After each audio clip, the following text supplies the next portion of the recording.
Yeah, bot-bote mung nyadong barokah saking para kasepuhan mambana wa fataha hadzal qaryah sing mbubak lan mbaureksa desa. Sowan wonten makamipun Hyang Sirangka.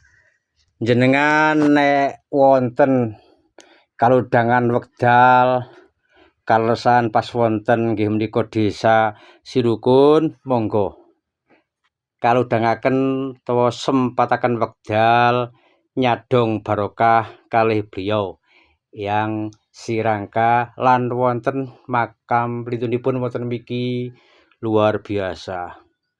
Pucuk gunung teng mriki. Nambah ziarah, nambah manjat, nambah kesel, nambah barokah. Maujud. Allahumma amin.